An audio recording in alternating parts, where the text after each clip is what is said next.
Hi, this is Nina, And this is Shwabadi. and you're listening to Nerd Out Space, the best place to find out more about some really cool people. Take my word for it. So, I wanted to kind of jump away from doing the kind of middle school, introduce yourself to the class kind of stuff because we know how this goes here. So I wanted to do some like fun questions that would help me and other people to get to know you better in the introduction kind of way. So if you could be any food dish whatsoever, what would you be? If I could be any food, oh god, I'd have to be something sweet. Aw. Yeah, maybe like something like sweet and salty. You know what I mean, like salted caramel. Okay. I love salted caramel. Oh my god. Have you ever had millionaire shortbread? Not It's really. like- I heard a lot about it. I saw it it's on like TikTok, I shortbread. think. Shortbread with caramel and then chocolate on top. But I've had it before where just like it had Nice. like sea salt sprinkled on top. That's what I want to be. I want Oh, to be cool. millionaire Oh, shortbread with sea salt sprinkled on top. That's so specific, but I love that. I love that. Are you like a sweet tooth kind of person? Oh yeah, absolutely. Love that. Same, but like only for chocolate, mostly for chocolate. Oh no, I'm just a glutton for sugar. I love yeah. that. Yeah, we out here, the sugar gang's out here. Okay, and like one question that really like came to my mind right now is if you could be any Pokemon, what would you be? Okay. Well, my favorite Pokemon is Ampharos, but I wouldn't be an Ampharos. I don't think that's not within my personality. I would be, and I know a lot of people are thinking like, oh, like an Ursaring or a Beware, right? No. I'd be a Toucanon. That's so cute. Why? Toucanons. Well, I love bird Pokemon. I love flying, stuff like that. Okay. And I love the idea of being able to fly. But also, Toucanon is just like this really grumpy dude who just like gets annoyed and then shoots giant lasers from his face. And it's like, okay, I want to be that. That sounds like me. Yeah, that's fair. That's fair. I can imagine. Wait, now all the fan art upcoming with just like Shwabadi being a toucan. I'm telling you, it's I would due. love that. It's due. I would love that. Okay, and maybe like I do have a small piece, not piece, but like a small part of my audience isn't really familiar with nerdcore. So for those people who don't know you, are you like a full-time musician or is this just like a side thing? Yeah, I'm a full-time musician, professional musician, I guess you could say. This is the only thing I do is make content online. That's lovely. That's lovely. Do you feel like when you started doing this professionally that something changed in the way you make stuff? Yeah, definitely. Because it was like my sole focus. I definitely feel like it like a level of professionalism started showing up in my work because it was like the only thing I was devoted to, because I could go kind of overboard on, spending a certain amount of time on each song. Because previously I was still doing like the song a week kind of schedule where I was trying to drop a new song every week, but I had a full-time job, so I was just doing it at night. So a lot of the songs were a little more amateurish and unpolished because I would make them in a week, like after work. Yeah. But now, since it's just like I don't have a job. This is my job. I just like I can spend 30 hours working on one verse of a song. So yeah. And like I feel like it's super crazy that there is this standard that nerdcore artists especially have to put out like one song a week. Like it's an incredibly high standard for someone with a creative process. It's sort of like it's something we've done to ourselves. Yeah. Because the first person to really do that in our scene, and like sort of the progenitor of a lot of the things that we do, was Rustage, of course. And so Rustage started doing weekly songs a few years ago, just as I guess like a challenge to himself and just to see if he could. And then that just became his regular schedule. And people who were doing similar stuff saw how much growth he saw from that, and how quickly his audience expanded, and how much his sound changed from doing that much music in a quick succession. And they were like, shit, maybe we should do that. So a lot of people picked up, and it just kind of became the norm. Like, if you think about it, even doing songs every 2 weeks is still kind of an insane turnaround. It is. You look at projects from people like The Stupendium, and that's like maybe once a month, which seems way more reasonable. Especially, you know, given the videos and stuff he puts together. But yeah, once a week, it's just I guess we just did it to ourselves, and now the fans expect it because we've been doing it for so long. And like, do you think there is some good in it? As you said, like, some people maybe saw that Rustage was growing, even like on a personal level. Do you feel like there is something good to it? There's definitely something to be said for it. I think it's like, this cannot work for everyone, but for some people, it's going to be a really, really good way to, you know, quickly find things that you can or can't do, and grow musically, as well as obviously have a large catalogue of music out relatively quickly that people can discover. So it's definitely like got its pros, but it's also got a ton of downsides as well. Like, for me, I'm personally trying to find, like, what can I do to change that? What can I do now to switch to a different schedule, a different sort of release cycle? But now that I'm locked in, it's kind of difficult. I can imagine. It's difficult to go from something that you're so used to, like an everyday cycle of doing something. And like, do you feel, as you said, I even noticed that, well, you started streaming more as well. You made a schedule for that as well, as I noticed. And so, do you feel that with the way you're changing the things you're creating, or just like putting out more stuff in different ways, that your music production process has changed in any notable way? I think the only thing that's really changed is a lot of my processes are quicker now.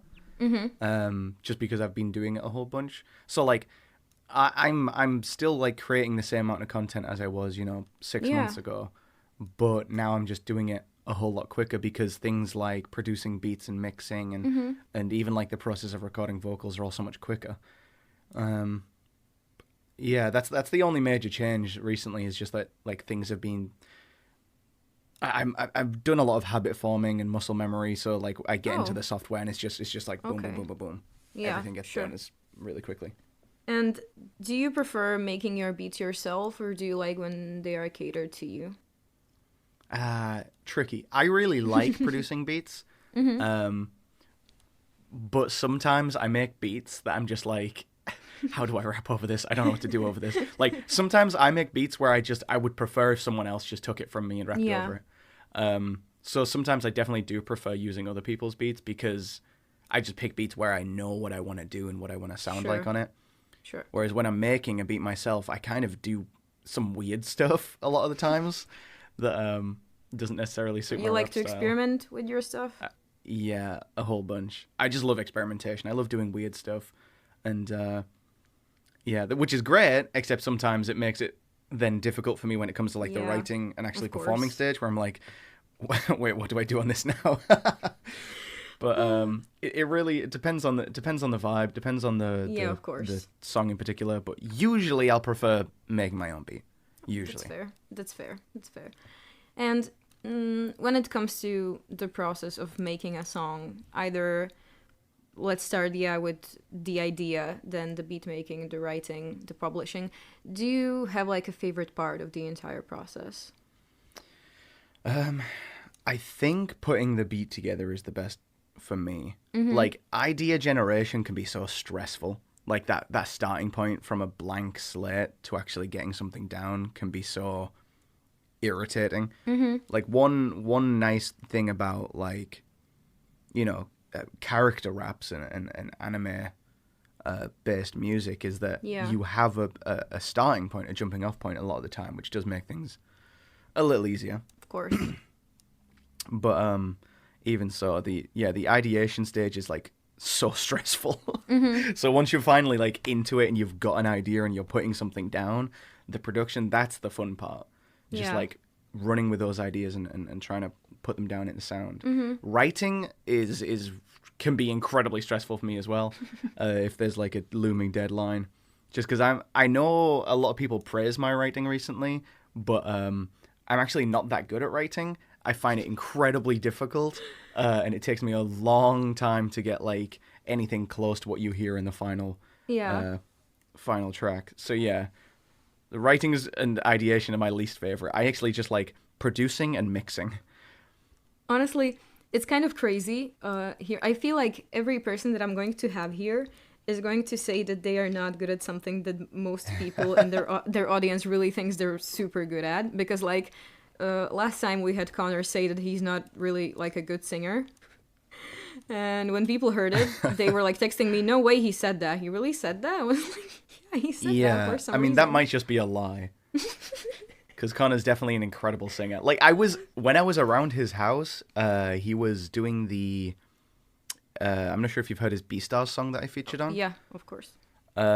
He was mixing that when I was around his house, and he had the Maguire's vocals on the hook, and he was like, "Oh man, this last hook, I really think it would be cool if it was just like this harmony or something. Okay, you know what? I'm just gonna do it." And he just like out of nowhere just hits record and just starts hitting these crazy vocal riffs, and I'm like, "Huh? You can just do that?" Just laying down these awesome like little vocal riffs, and they're like really subtle in the background. But yeah, he just like had this idea, and he just like clicks record and just starts going crazy on the mic. I was like, "Oh my god." I mean, I wish. Don't we all wish he can we sing. were him? Yeah. Oh Boy yeah, can sing. absolutely. But like, even though that you really don't like or like the writing part the least, you can see that people are really going crazy. So maybe even when you take a little more time with it, that's what actually curates it to the point where it's like stuck in people's heads. Honestly, at least that's what it seemed like to me. I really like the end results that I'm getting. It's just getting there is so like painful.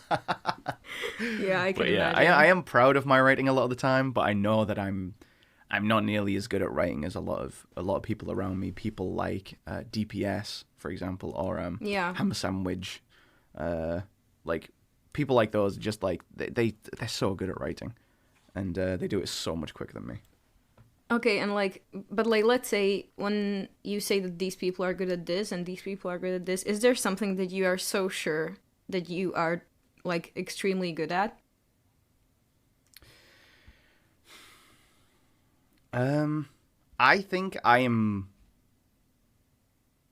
Like, I'm usually humble, but like the one thing I will say is I think I am one of the best like songwriters. Like my ability to put together a full song, like with verses and hook and instrumental, like as a cohesive full thing. I just that's my like number one strength, I think. Yeah, I can get behind that. I agree. Yeah, I don't think I'm better than anyone in terms of like writing when it comes to hooks or verses or singing or rapping, blah blah blah. Like none of the individual skills, but like as a whole package, I think I'm really really strong. Yeah, that's fair.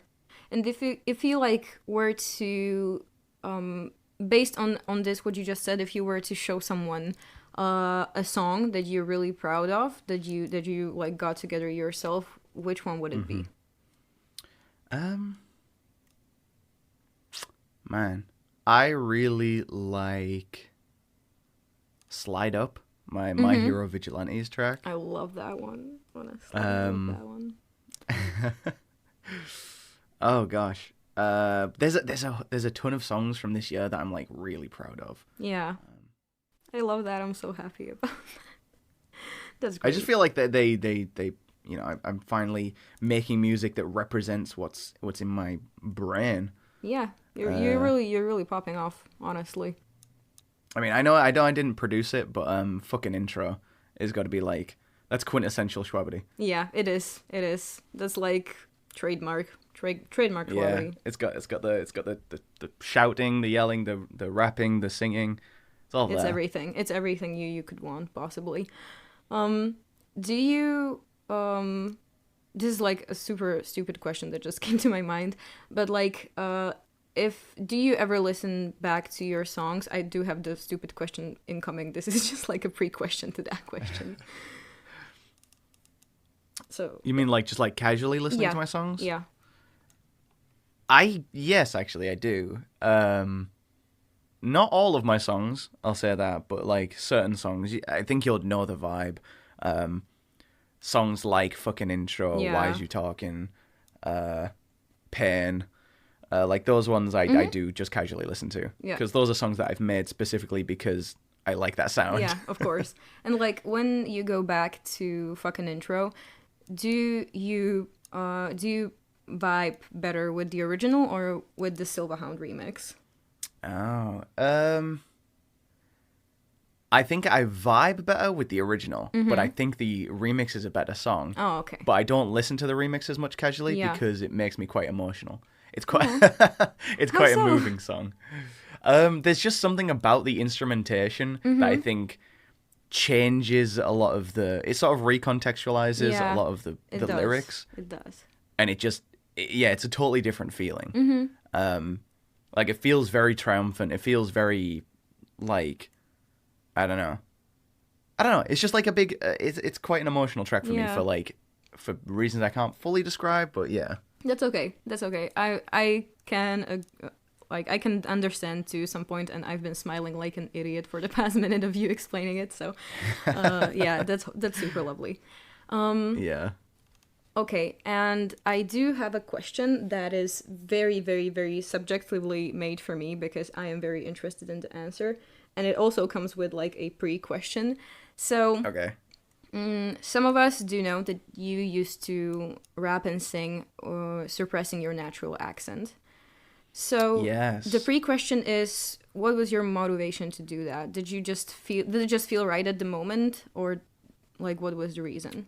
Like when I was originally rapping in an American accent, it was just because the only hip hop I listened to was from Americans. So whenever I tried to do it, I was sort of naturally inclined to take on, those accents. But like anytime I did it in my own accent, I really don't like my accent. I think I have a very, very ugly accent. Oh my I'm from a the thing is, I don't even have like fully the accent of my hometown. Yeah. I'm from the north of England. Yeah. And people from the north tend to talk like this. It's very, it's not exactly very clear, and there's a lot from the back of the throat. But I have more of like a clear, enunciated accent because my accent's very plastic, and I pick up a lot of what I've heard. Oh, but sure. It's just like it's like this weird Frankenstein accent that doesn't fit anywhere. It doesn't have any specific quirks that are like fun about it. You know what I mean? Like you listen to an accent like Breton Boy's accent is incredible because like it's got so many fun specific quirks that like I've never heard anyone that quite sounds like him, and it really works in his favor. Whereas me, I just have this kind of like, oh, I guess he's British kind of voice. And it's so sad. Yeah.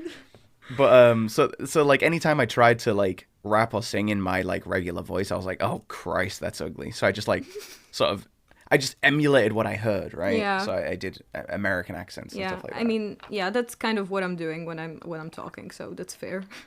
Because like no one wants to hear me speak with a Slav accent, really no one. So I will rather adapt. But like it's so sad when I hear people from like either just England or even Scotland and Ireland, when I hear people say they don't like their accent, because I would literally slap someone for that accent. It's yes, please. Even if you might have not liked it, I will always like it. Okay, well, but you. You're welcome. The question that I'm actually interested in is when you started actually rapping and singing with your own accent, how did the feeling of doing so, of the production, change? Because at least for me, I could feel the shift in your song, because to me, you sounded a lot more free in a way, if that makes sense.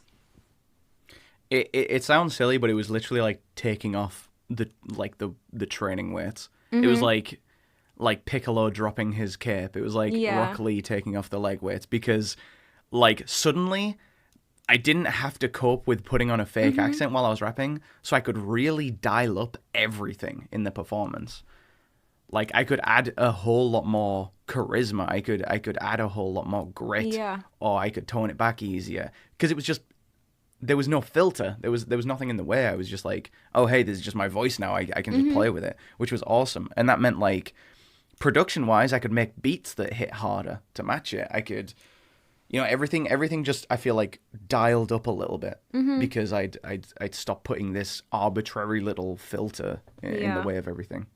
It was awesome. At least for me, like, super obvious, and it made me very happy, because it seemed like you really reached a point that you wanted to, basically. It was really like Rock Lee dropping his weights is like the best analogy you could have used, honestly. No, it was awesome. And writing wise, everything became, because it didn't feel like I was acting anymore, everything felt a little more natural. So even my writing style changed, where I felt a lot more comfortable talking about myself. So yeah. Okay, that's fair, and it's beautiful, and I love it. I love every single part of it. So, and when it comes to, okay, so you made the beat, you wrote the song, however difficult it was. You're publishing it now. How do you usually feel when you're publishing a song? Nervous, because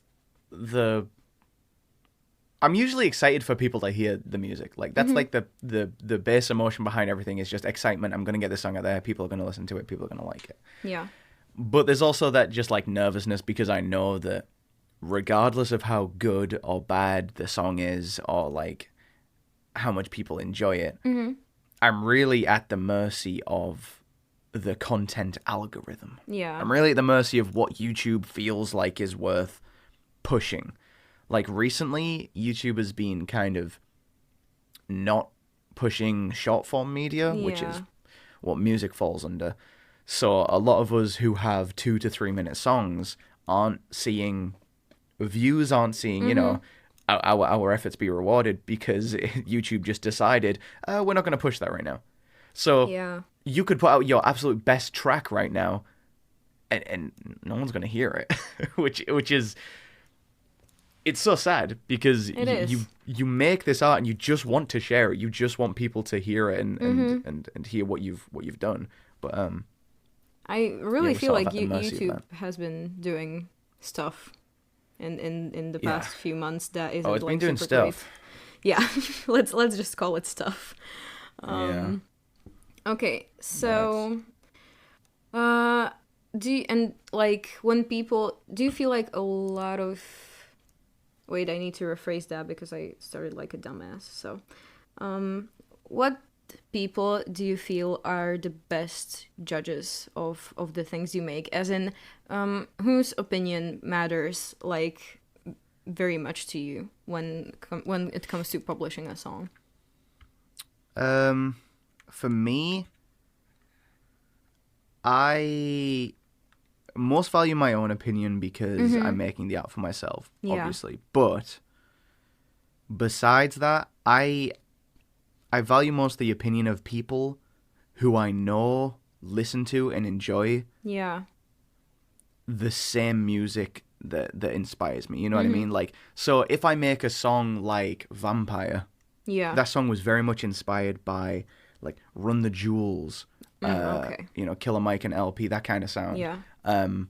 So for me, if someone listens to that song and they're very in tune with that part of hip hop, and they're a big fan of that, and they know what that sound is and they enjoy it, and they listen to that song and they also really vibe with it and they really fuck with it, that means a lot to me, because I'm like, oh, fantastic, that's precisely, you know, the niche that I was sort of inspired by. So it's sort of that's fair. People who listen to the music that inspires me, of course, if they fuck with it, then that means I've done something right. I love that.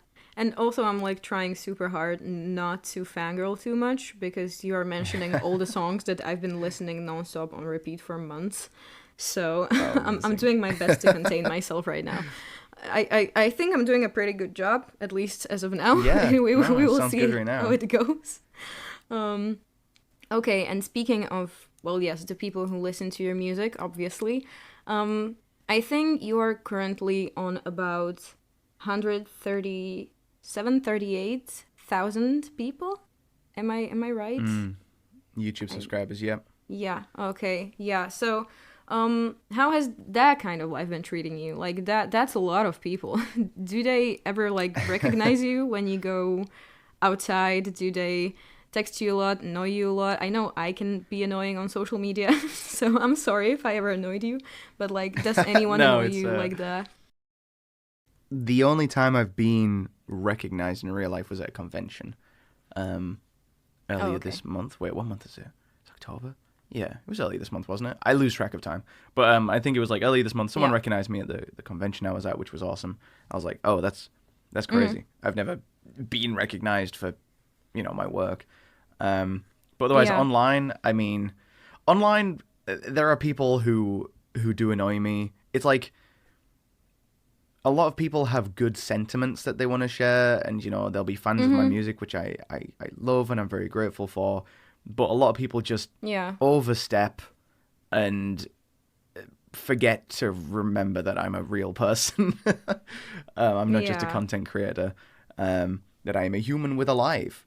So yeah, It's really weird how people kind of forget that so easily. yeah. Like, how is that even possible, honestly? But for every couple of people like that on Twitter who bug me, or in my Instagram DMs and in comment sections and stuff like that, there's equally, people in my Twitter replies or my Twitch chat or my Discord Yeah. that are just sweethearts, and they're just fans of my stuff, and they just vibe and they're great, and I love having people like that. So Yeah. it's like, yeah, it can be annoying sometimes, but it's also like there's so many just like good eggs, so I don't get hung up on Of it. course. Okay.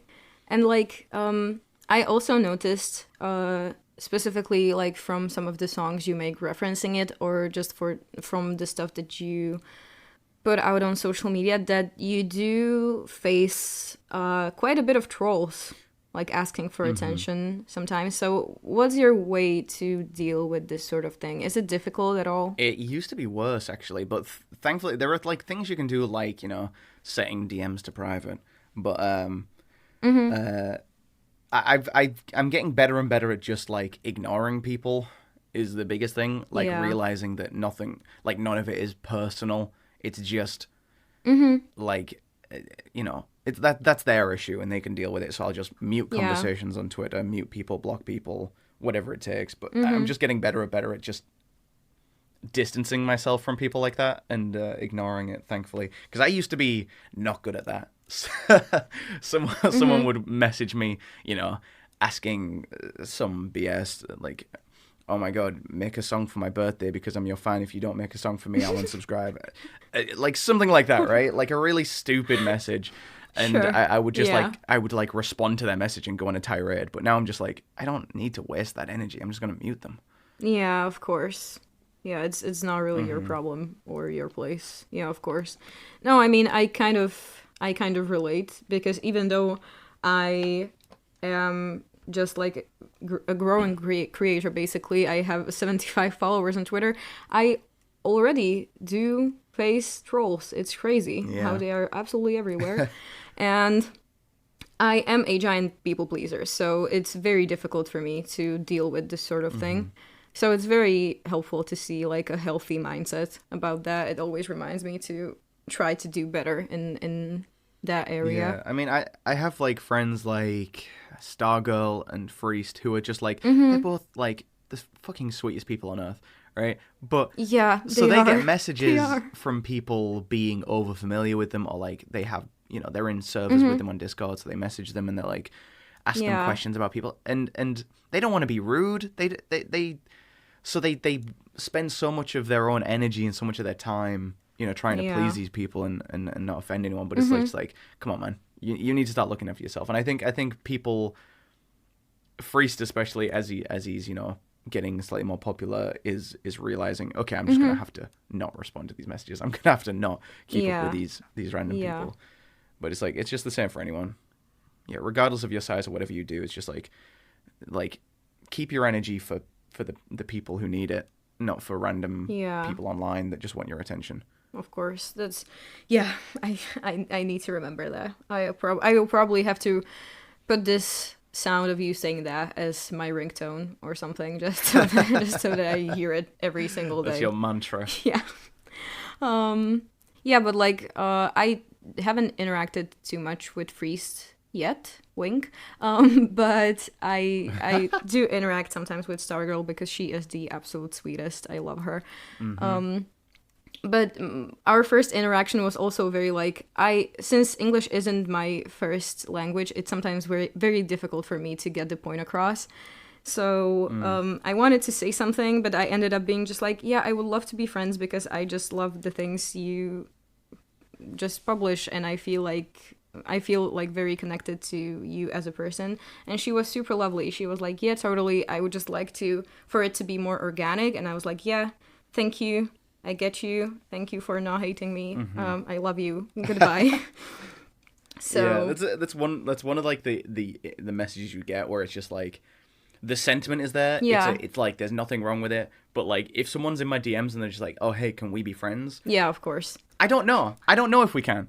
Listen, you know what's the problem? This is the most embarrassing thing that has happened to me is that okay, so this is like super embarrassing for me, but I'm going to tell you and everyone, because there is a girl on Twitch that's also named Stargirl.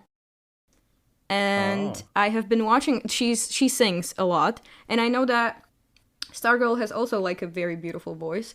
So I have been watching her for months, honestly, thinking that it's her. Oh my god. Yeah. That's hilarious.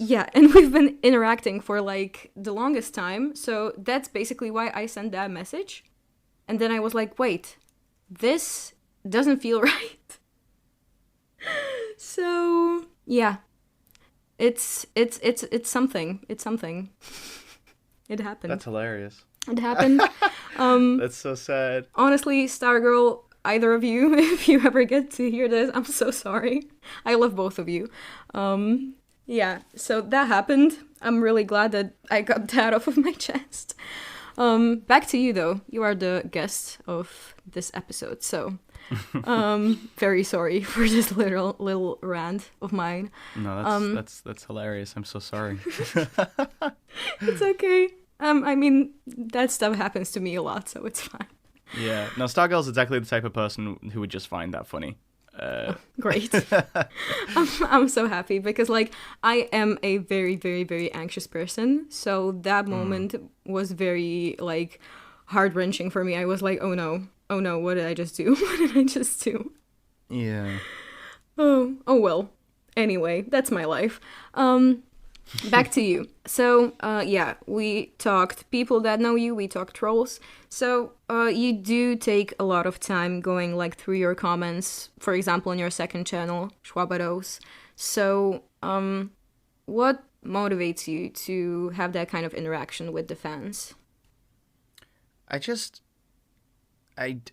know I'd say a lot that, like, I try and, like, distance myself from people's, like, comments and stuff, but at the same time, they're, like, those like good validating comments I really feel are like very important to acknowledge. So like going through and just leaving a little heart on the comments I like and reading people's opinions and responding to them every so often. I feel like for those that watch my videos, to get that comment or just to get that little interaction is, you know, nice. And for me it just really feels like I'm more than just a face on the screen for people. That I'm like actually this like thing you can interact with every so often, you know, to a limit. But of course, I don't know. It just feels more personal, and I like it. Yeah. Sometimes I don't like it. Like when? but most of the time I like it. It's just when you find one or two of those sour comments. It's like one of the reasons I stopped reacting as much is because I had one or two reactions where I didn't like the song too much. And the fans of the song weren't happy that I didn't like the song that much. Yeah. So I just had to deal with a lot of comments that were just people explaining to me why I was wrong for not liking the song. And I'm like, oh my God. So that turned me off for a minute, but yeah, that's again, fair.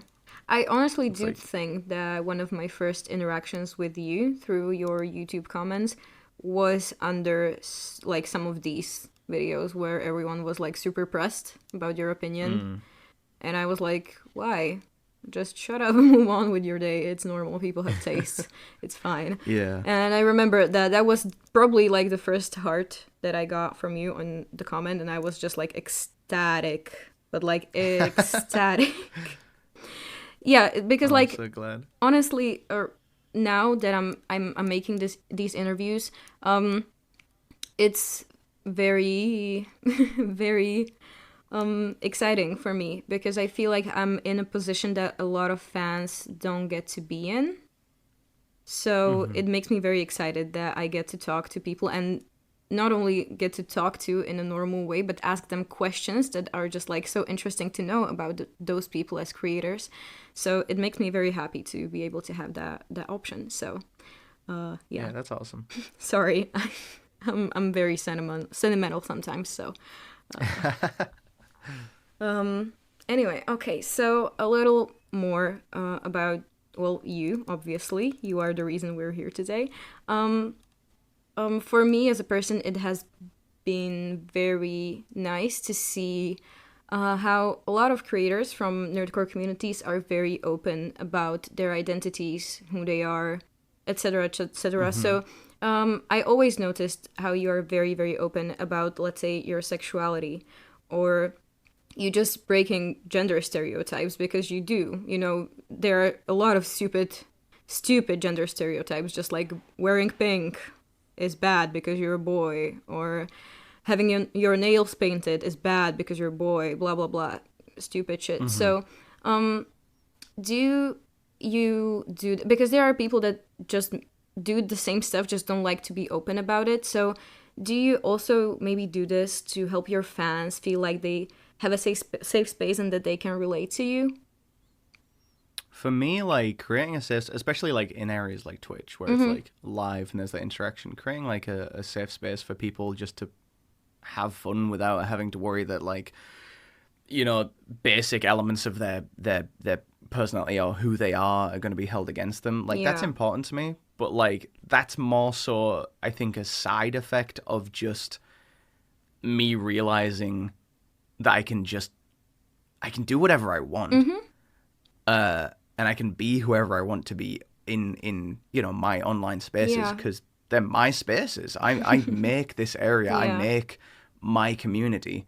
So for me to come from my old job, I used to be a teacher. Yeah. And as a teacher, there's a lot of expectations of how you should dress and how you should act and how you should look, and set, you know, examples and stuff. Yeah. Like, and a lot of them are kind of backwards and a lot of them are kind of silly. And like, coming from that into just like, suddenly I'm my own boss. I define this space. I define my own community. It's just like, wait a minute, I don't need to do all of that bullshit anymore. I can just paint my nails. I can dye my hair. I can wear whatever I want. I can, it's great. It's just like, I have an area to be myself. And if doing that and being myself helps other people realize that it's okay for them to be themselves as well, then I love that, and I'm ecstatic about that. But yeah, it's definitely like not the goal. Yeah, I'd say. Bonus. Yeah. But it's like, it's just, it comes naturally from that, which is awesome. But like, saying that, I still do my best to maintain that, you know, like inclusive language and making like people feel comfortable wherever I am, because I think that's important.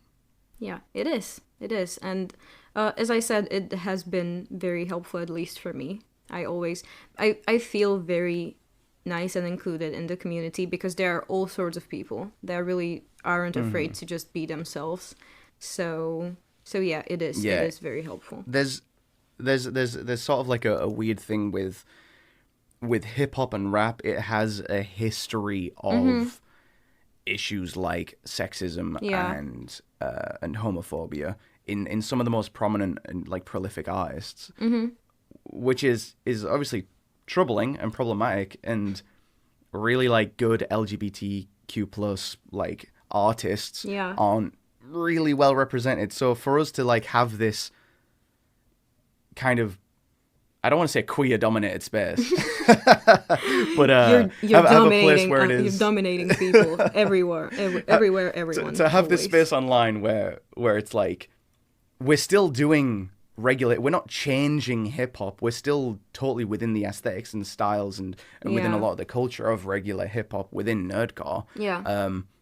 But to also have the aspect of like removing and pruning out the regressive aspects of it, I think is awesome. And like people like Peso Pete, who is younger than me, he's talked about this a bit, about how like it's our generation that needs to like cut out all of the BS from the previous stuff and say just keep the music, keep the art, keep the culture, and remove all of the toxic little weeds from around the edge of it.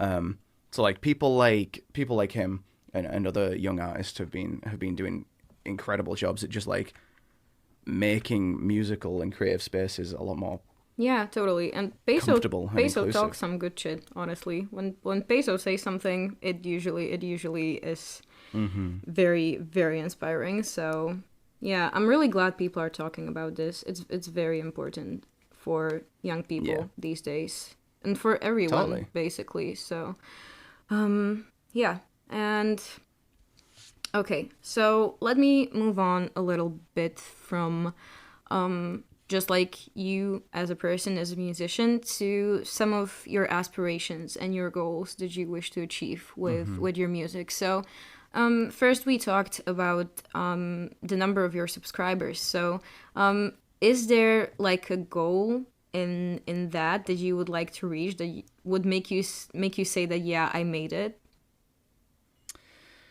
Well, I kind of feel like I've made it right now, I'll be honest. I Nice. passed 100,000 subscribers. I passed Nice. 50,000 monthly listeners on Spotify. Yeah. It's my full-time job. This is for me success. I'm living it right now. Like the step up from this would be if I could start making, you know, enough money to start giving back to my family would be really good. So that would mean I don't know, maybe if I was like twice the size I am right now, Yeah. I think that would be awesome. And just like I don't really have any like I know you get artists like Dizzy 8 talking about wanting to chart and being, you know, next up and moving on from whatever scene, and that's cool. I don't necessarily want that, and I think it's an awesome aspiration to have. I just like, I have enough of a limelight on me right now where I don't need to get any bigger. Yeah. I just need I like the audience I have. I like what comes with it. I would like to perform live more, but I don't necessarily want to chart. I don't necessarily want to be, you know, the next Lil Nas, the next Drake. I don't. That's not really within my goals. Sure. But I'm just happy making music online for people. I love that. That's so sweet. You're so sweet. Because like I this shouldn't sound like it's a surprise because it really isn't. But like compared to the aggressive music that you put out, you being so sweet is just like, oh my goodness, I love that. Yeah. Well, it's funny. I feel like people expect me to be a lot more, I don't know, mean. But a lot of my music where it's like aggressive and punchy and harsh and I'm talking about violence is just me just trying to get shit off my chest. It's a good way of expressing myself without it like hanging over me as part of my personality. So Sure. yeah, definitely there's definitely a difference in a lot of my music and my actual personality. Yeah. I mean, that's actually what makes it so good, because there's a variety. You're not really like you're not really chained to doing one thing because that's your personality. You can be very like flexible with the stuff you make. So I feel like that's actually great. Okay, and we mentioned names. You know, we had Dizzy 8, we had Little Nas. So, since you so conveniently said that, are there any specific artists that you would actually like to work with? Oh gosh, I have such a long list of names of Mm-hmm. artists that I really want to work with right now that I just don't have the right project for. Because Yeah. it tends to be the case of like I'll be making a song, I'll be working on instrumental, and I'm like, who could I get on this? Who could I get on this? And it's just like eventually I'll come to someone who's like, oh, their vibe matches it perfectly. Mm-hmm. But if I ever try and just like shoehorn someone into a song because I want to work with them, it's always really wonky. So I Yeah. have people like Mix Williams Mm-hmm. and even Dizzy himself who I've been wanting to work with for a long ass time, but I just Mm-hmm. there was never anything on my channel that I was working on where I was like, oh, this is it. This is the one that they can get Sure. on. You know what I mean? It tends to be I look for someone with a specific sound to fit a vibe and Yeah. stuff. But I mean, yeah, there are tons of people that I want to work with. I want to work with Divide again because the last time I Mm-hmm. worked with him, it was kind of before I'd really leveled up into what I'm doing now. Yeah. I want to work with Fable again. I want to work with Dizzy 8 and Mix Williams for the first time. Uh, there's so many of them. There's a bunch of Mm-hmm. female artists that are sort of adjacent to our community that I'd love to work with. There's this girl called Kat, Mm-hmm. who is really obscure but just incredible Mm-hmm. vocals. Yeah, it's like such a long, daunting list. It's just like getting to the finding the right project for them. You know what Yeah. I mean? Yeah. And I It will mean, all come with time. outside of our community, outside of our scene, in a like mainstream artist, there's some dream collabs there, like Zach De La Rocha, Run the Jewels, Denzel Curry. Oh my god, Mm-hmm. I'd go crazy. I would want to see that. Honestly, if that happens, I'm gonna be the first one waiting for it to drop. Um, yeah, but like, not even not only do you have like a, as you said, a long ass list of people that you would Hmm. want to work with, you seem to constantly try to bring new people to the community, or just people that don't really get as much recognition as they should Hmm. to like the spotlight. So is this something that you do as like a personal goal, or do you just simply enjoy the person's music always, and that is what makes you want to work with them? Yeah, the literal only prerequisite for me like getting someone on a song is that I like their music. Mm-hmm. So if I like someone's music and like a song comes up where I'm like, oh, you know who would sound good on this? X person, then Mm-hmm. that's all it takes. So a lot of the time, like I bring smaller artists on because I'm aware of a lot of smaller artists. I keep my eyes Yeah. on a lot of the different aspects of this community, and whenever like the opportunity arises where I'm like, actually they could do this, then Mm-hmm. I'll you know take someone with a much smaller following than me and put them on because why Yeah. not? If I have that opportunity to give someone a pedestal to show themselves off for a minute, then why not? I might as well. Sure. Yeah. I honestly, and do you oh, I'm getting tangled up in my thoughts, sorry. Hmm. So, do you usually are you usually the one that reaches out to those people, or do they ever reach out to you? Um, I usually am the one who reaches out to other people. Mm-hmm. Like I discover a lot of artists. Oh god, and this is gonna. I don't even know if I want to say this. This is gonna cause a tidal wave. It's okay. I discover a You don't lot of have artists. to. I discover a lot of artists because they post their music in my server, in my Discord Mm-hmm. server, in the media and music channel, and Yeah. I never respond to it there because I don't want Yeah. to make a show of responding Sure. to certain artists because then there's the expectation of that. But yeah, I discover a lot of people through that, and then if I ever Mm-hmm. work with them, it's because I reached out. But the only time I never get people on my songs from them reaching out to me. Mm-hmm. I'll appear on their music, of course, from them reaching out and saying, Oh, "Hey, okay. let's work." But yeah, I don't think it ever works the other way around. But Yeah. Fair enough. Honestly, fair enough. I am just very curious. I have to ask. Um. Okay. So, to get maybe a little to the origin of you as a musician, how did you get to making music in the first place? Like, did you always know that this was like your calling? No. I was originally very, very much set on being a graphic designer Oh, really? and a video editor. Those were my sort of career goals. I originally started making music. I was doing parody songs back in around 2011, 2012 when I was Yeah.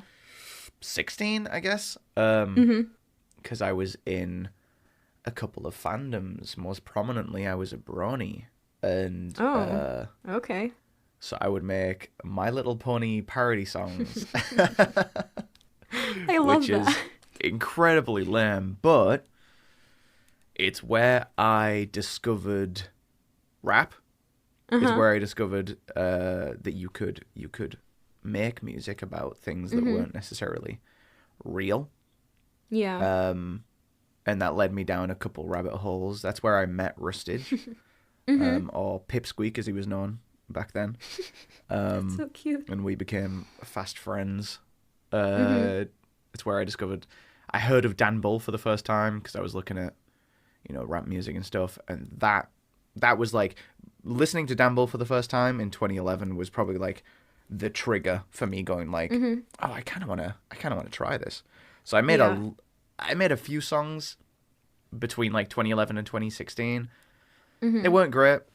In fact, they were really fucking bad. But 2016, I finished university and started working. And my main hobby then was gaming. I played a lot of retro games. Okay. I still have most of my collection. So I started trying to make music about video games. And some of that's still online. Some of it isn't. It was never successful. And it was never very good. I Yeah. had several aliases before just going back to Shwabadi. And then, yeah, I think the main drive for me doing it properly was just I was listening to more and more music, and I just wanted to make it. Yeah. And I saw Rustage was really starting to take it seriously about 2017, 2018. He was picking up pace, and I was like, oh man, I kind of want to do what he's doing. So he got me on a bunch of his songs. He had his song, I think it was his album Atlantic, where I'm on half the songs on the album. Aw, that's so we just sweet. collaborated all the time. That's so sweet. I did more songs with Rustage than I did by myself. And yeah, and then I kept falling more and more in love with music, and I was taking it more and more seriously, and that's sort of how we ended up at the where we are now, Yeah, I love the that. anime rap. I love that. That's amazing. And as you said that this is something that you saw Rustage do and you were like, I kind of wish I was doing that. That's me right now. That's me looking at all the people that I listen to. That's basically me. So it's so nice that when you break stuff down, you can see that deep down people do have very, very similar motivations for stuff, and it's lovely. Yeah. I love that. Yeah, totally. Okay, and even though I don't know if you believe what I'm going to say, but this is my personal belief, you are a very good singer. So I wanted to ask if when you started singing, or well, if you ever like took lessons as well, or did it just like come naturally and you had to teach yourself? It's all self-taught. I do wish I had some sort of vocal lessons, but they would have been expensive, and I don't know. I guess one thing I did skip over when I was doing my brief history of Shwabadi there is that I didn't always make rap music. I made folk and country music. Oh, okay. I play 3 instruments, including guitar, and I used Really? to make British folk and bluegrass kind of stuff where I would Nice. sing, and that's where I learnt to sing, is just by doing that. I used to do covers of Johnny Cash and Ed Sheeran, and then I moved into making my own music, No way. playing it. Yeah, I used to play at open mics and at my university, and I have 3 albums under my own name, but then really bad. Okay, I'm not gonna dig any more into those. Yeah, That's fine. no, they're not good. But that's sort of where I discovered how to first how to, sing and how to begin mixing and putting things together digitally. So that was my beginning. I think I got worse at singing actually over the years because Really? I've been doing it less and less. Oh, And fair. now Okay. I have the tools that if I don't sing very well, I can fix it. Oh, So sure. yeah, Sure. I genuinely, I don't think that I'm a bad singer because I'm like self-deprecating or anything like that. I just don't think I can sing very well. I just have the tools to compensate for it now. Okay, fair enough. Fair enough. But yeah, I'm so not gonna go on convincing you, but I will think my stuff. people who are good at singing, like Ozza and Ben Schuler and Connor Quest and Maguire, like those guys are so like they're so leagues apart from me in terms of like vocal skill that it's I cannot call myself a good singer. But yeah, I like my songs where I do singing stuff on it and melodic stuff on it. But bear in mind, if you heard those raw vocals, you would not be happy. Yeah, I mean, I can imagine. I can imagine. I've been trying to make a song. There's one for the past like month ish, Yeah. and I just cannot get like wrap my head around it. So because like the rough vocals are always a pain to deal with, so I can relate. I can relate. But I, on the other hand, do not have the tools to make it sound good. So so I just will have to deal with it somehow. And when you're thinking back to yourself when you were starting out, if you could give the past you any advice, what would it be? I would probably just tell myself to get into it earlier. I didn't learn how to use digital like production tools until 2018, 19. Because I was so convinced that I just didn't need it. I was just like, yeah, I can just get instruments online. I can get instrumentals online. I can play my Yeah. guitar. I can do that stuff. It's fine. I don't need it. But like doing everything myself is the number one thing that propelled me to where I am. So Sure. I would just go back to like 2011, 2012 and say, get FL Studio and learn how to use it. Because I was way too late when I started. Yeah, I already feel like I'm way too late, and I'm 21. That's crazy. Yeah, no, What is don't life? worry.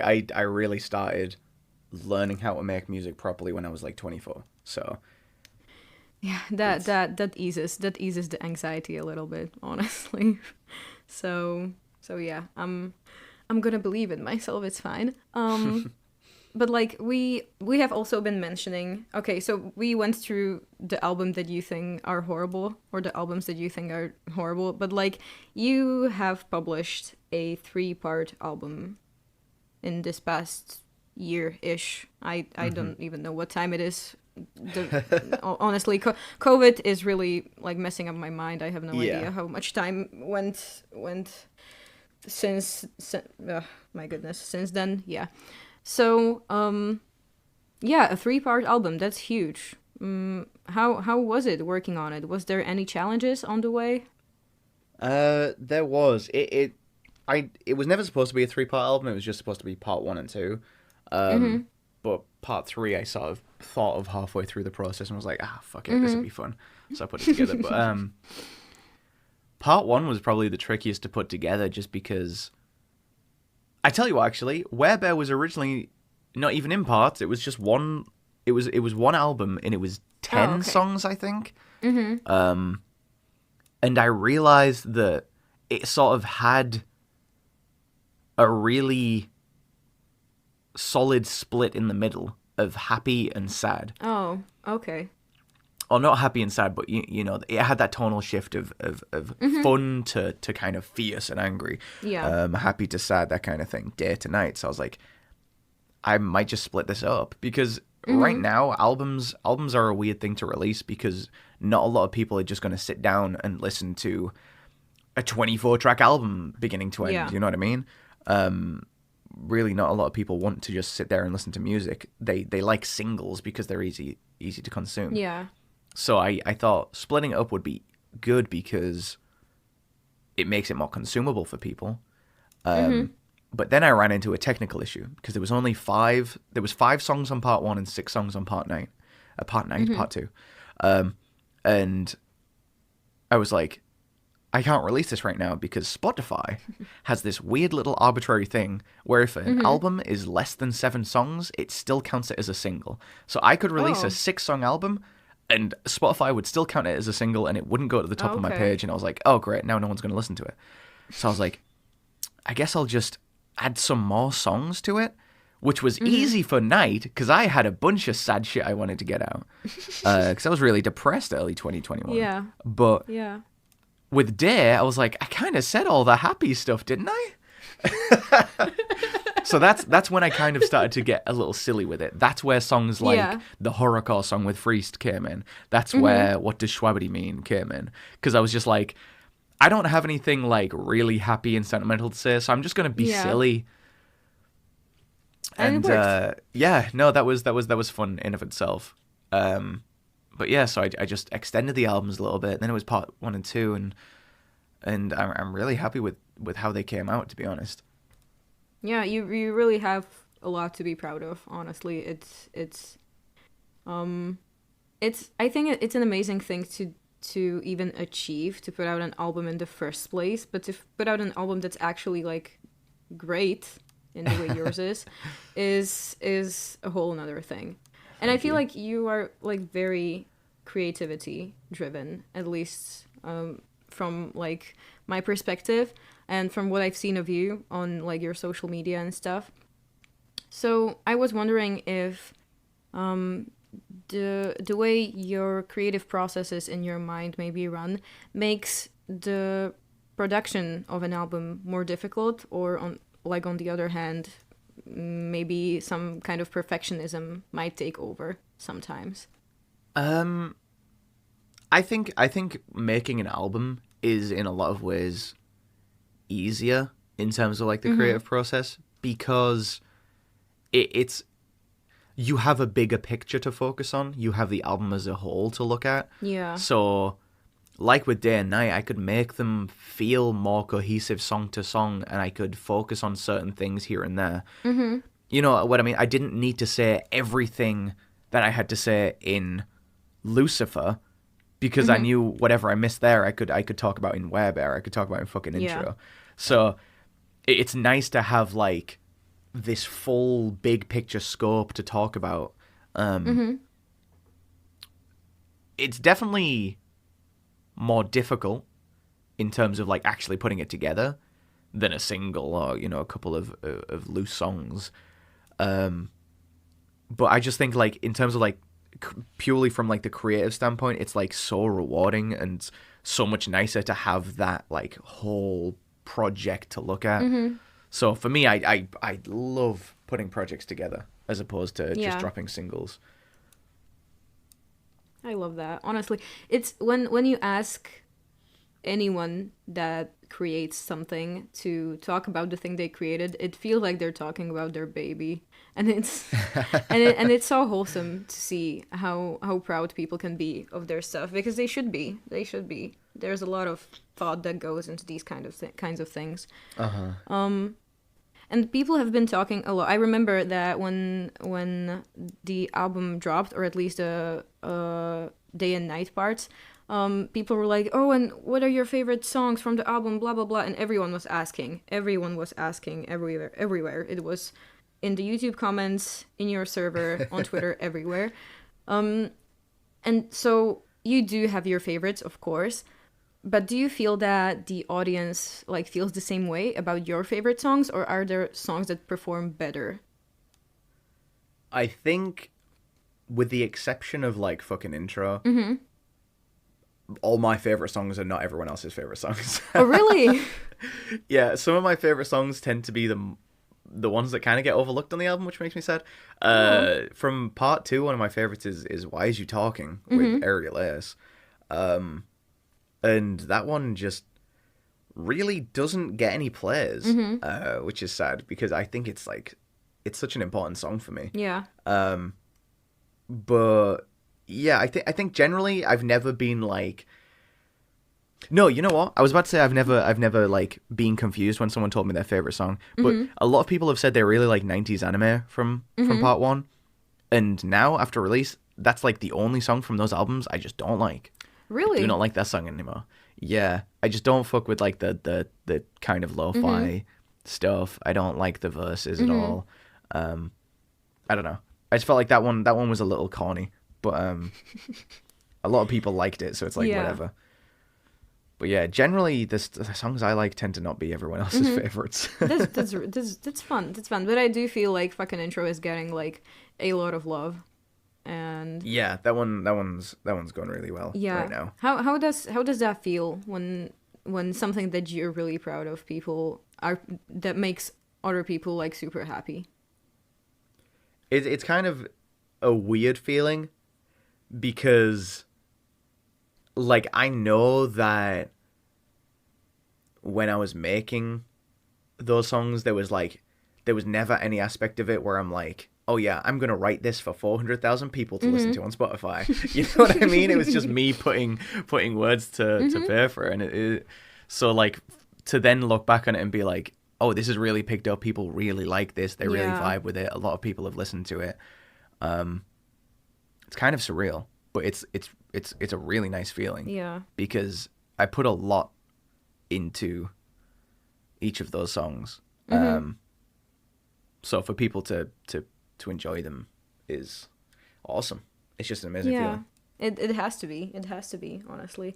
And what everyone is supposed to take from this entire interaction is go stream Why Is You Talking? Go stream it right now.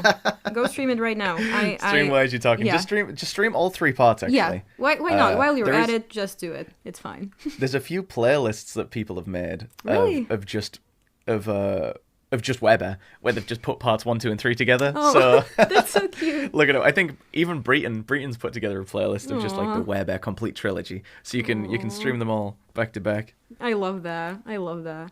Yeah, so see, people, there is no reason why you shouldn't. Go do it.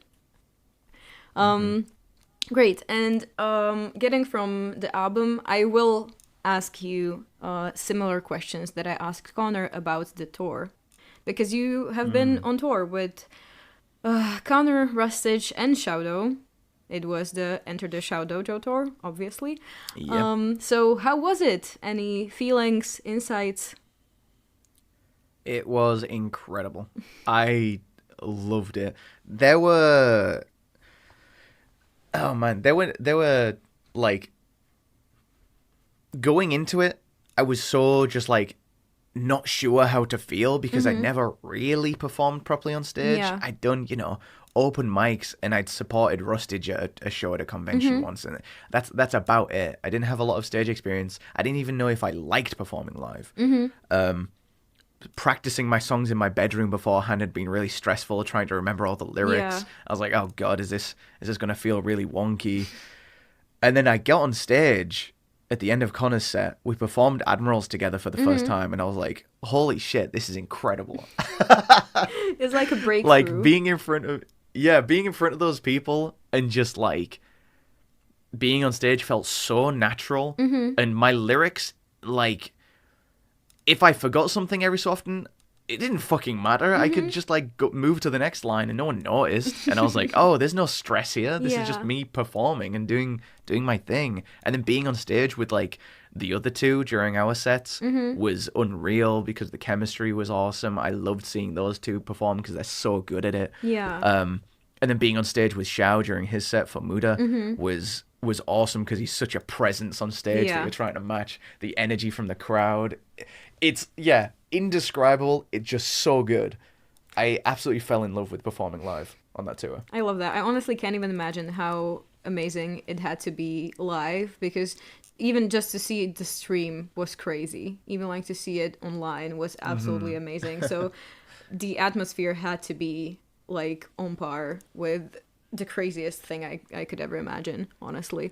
Yeah, some of the shows were like even like we had a couple of shows that were a little quieter. Locations where I guess not a ton of people came out for it, but even then with smaller audiences, it was still awesome just to be able to just let loose on stage a bit. And then we went to London where it was sold out. We went to Manchester where it had this crazy audience, the energy that you get from the people in the room is unreal. It's just like electric. It's so cool.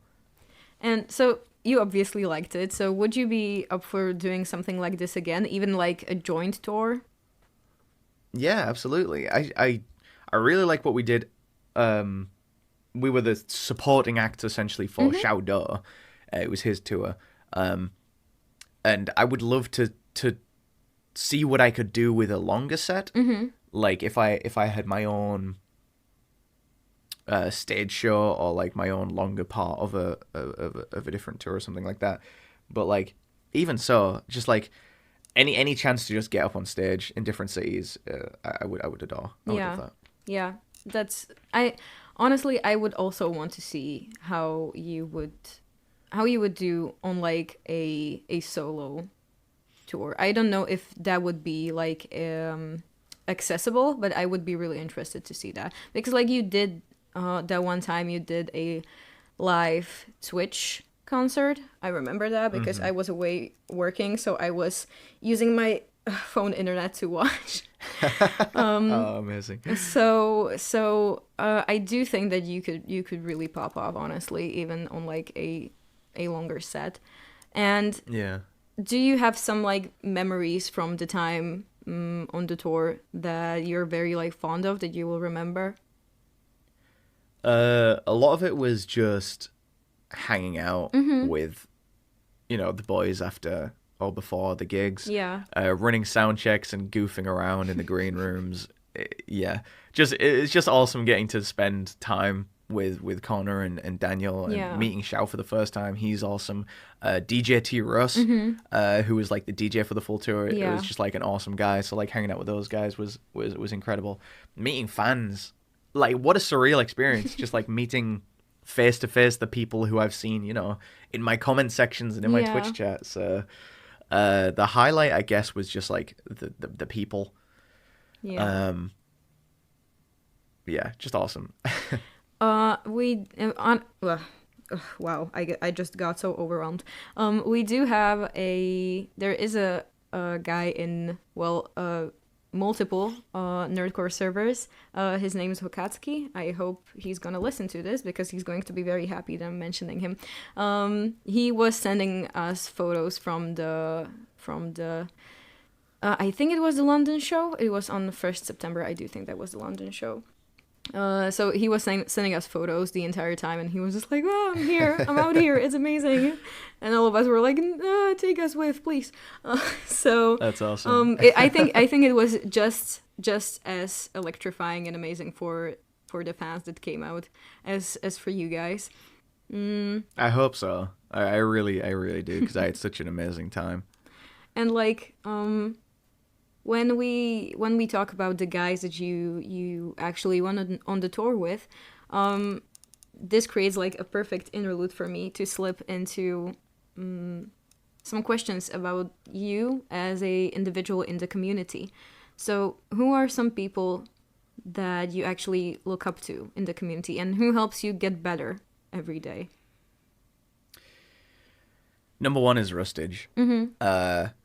Obviously, he was like the main inspiration for me doing this and really trying to make music work as more than a hobby. But more than that, he's younger than me, significantly younger than me. He's like 4 years younger than me, but he at times seems a lot wiser than me. And there's some things, I don't think I've ever told him this. I don't think he knows this, but there's a lot of advice and just little things that he's said that sort of stick with me and have shaped the way that I interact with people online and what I expect from people and stuff like that, and help me be a lot healthier, I guess, as a person online. In terms of just like the content that I make, a big inspiration right now is Ham Sandwich. I also don't think he knows that, but This is the time to drop all the secrets. Tell us. Yeah.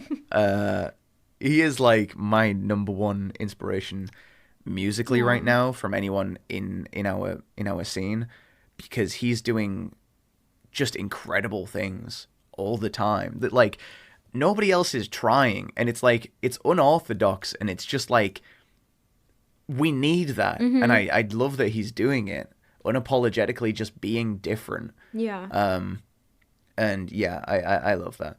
But honestly, it's like most of the musicians that I'm around tend to shape what I do and how I do it, and I'm very grateful that they're there. Like beyond just literally, you know, hanging out with other musicians, sending them songs and them criticizing it and stuff like that. But just like even the interactions that we have as friends can go a long way in terms of like changing what I'm doing creatively. So yeah, shout out those guys. Shout out, totally. And is there something specific that you love the most about the community as it is? I love the air of collaboration. Just like the fact that you can just there's like so many people that you can just hit up and be like, yeah, I've kind of got this idea for a track. You want to just like do something, and they'll be down. You know what I mean? I've never been in any creative circles before where like that aspect of collaboration and working with other people and it's never been as important as it seems to be here, and I love that, and I love how well it's fostered, and you have different, you know,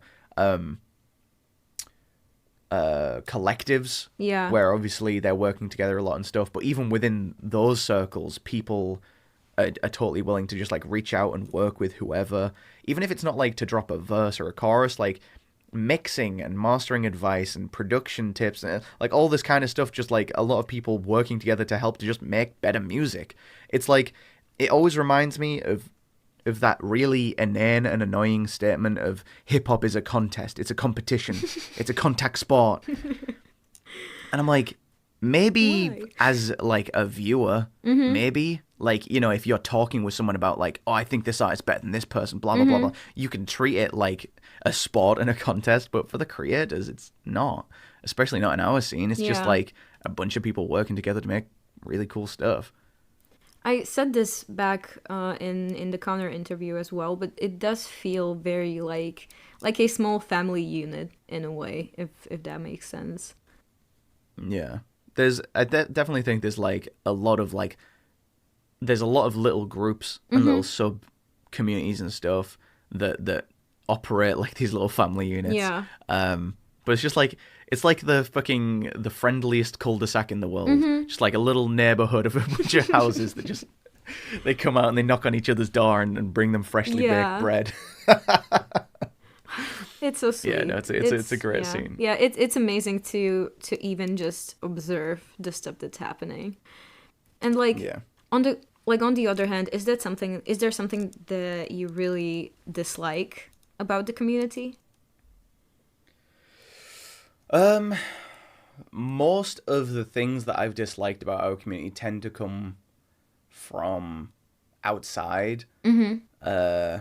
Because a lot of people apply certain expectations to us and what we do. Oh, okay. And a lot of people talk about our community and our music in certain ways, but they're very separate to us. And I don't want to like name any names or start anything. It's just like it's kind of a constant thing of people talking about the community I operate in a certain way, and it's just like, you don't know what you're talking about. You don't know us.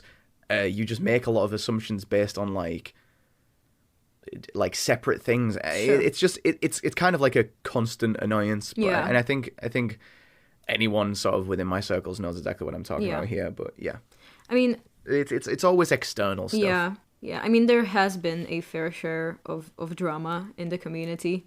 Some a little better known than others. But like when there is drama, how do you usually cope with that kind of stuff? I tend to stay out of it. The only times I've waded in has just been to just like clear my name. Yeah. But it tends to be one or two loud individuals making way more of a scene than they need to when they could just handle things in, you know, with direct messages. Yeah, totally. And realistically, if you look at a lot of conflicts that people have had, you know, on the Twitter timelines and stuff like that, 90% of it is being resolved now. Yeah. And there's no bad blood there. And like the little bit that's left over really isn't actually a part of our community. Yeah. It's just, again, that outside force trying to say what we should or shouldn't be doing. So yeah. Some people do have too much time on their hands, so yeah.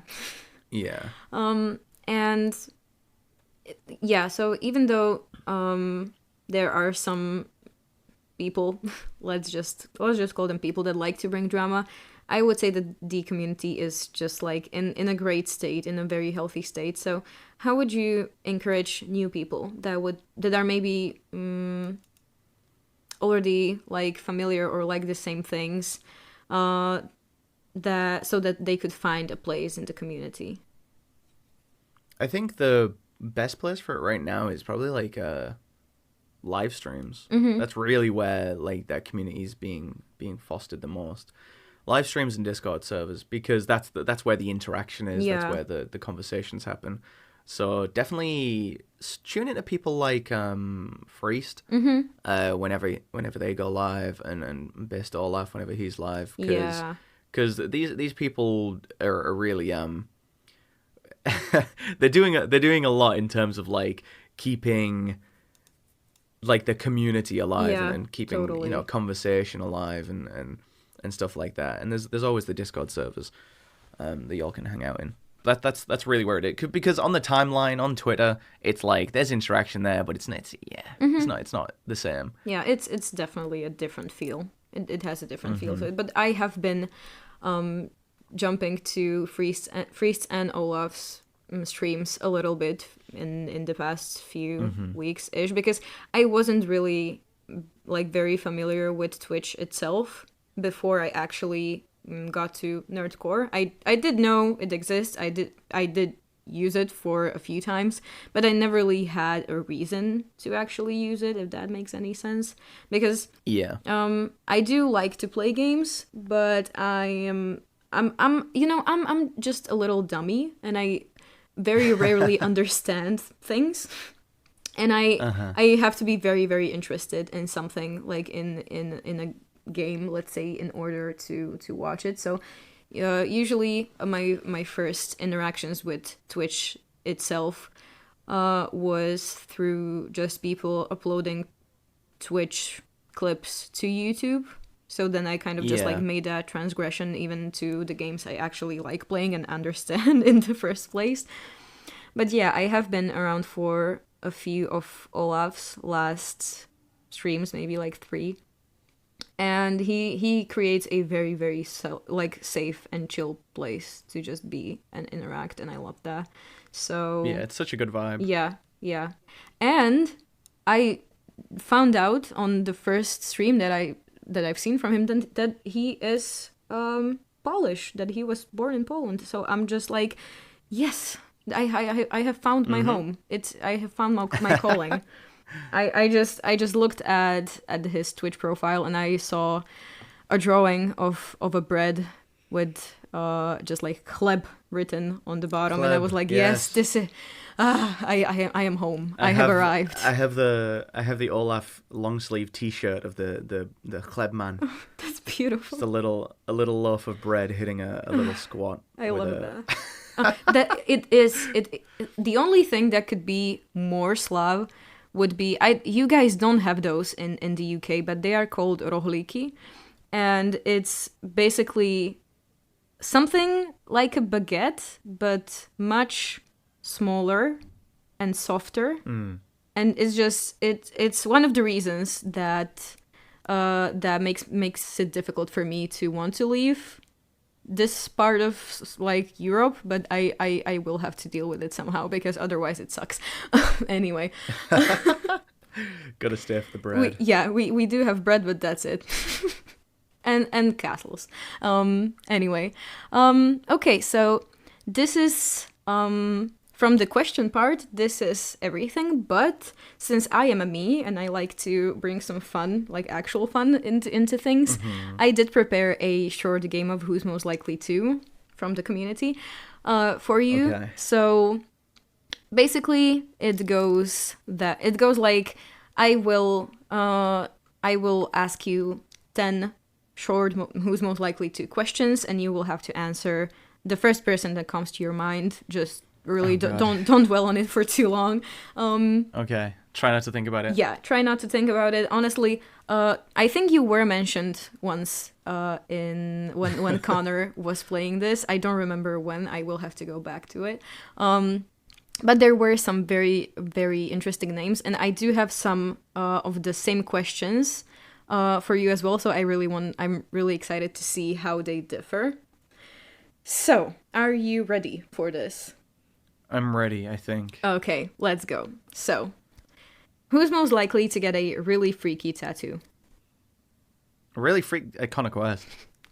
Most likely to make music until they are like 80?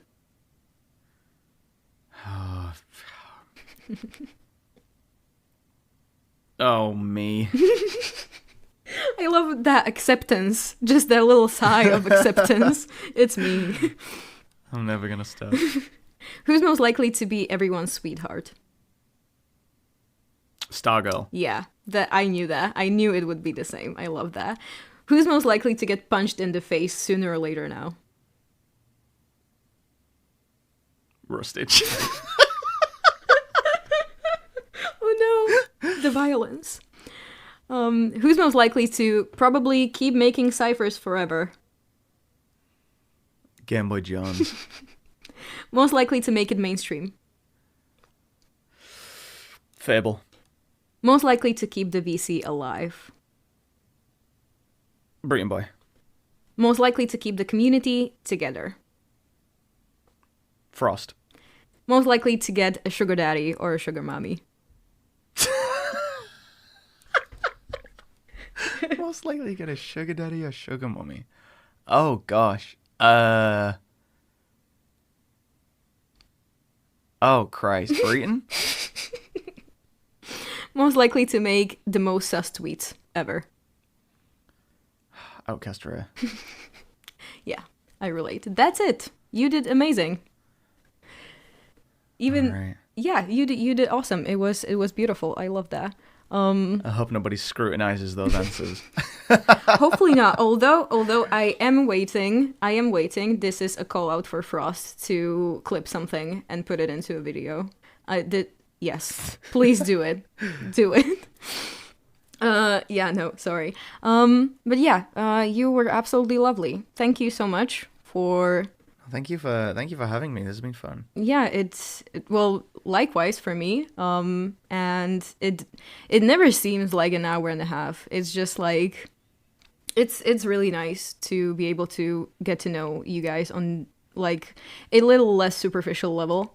So I'm sure that all of the other people and the audience will appreciate it as well. Yeah, feels like I just swung by for a nice chat. Oh.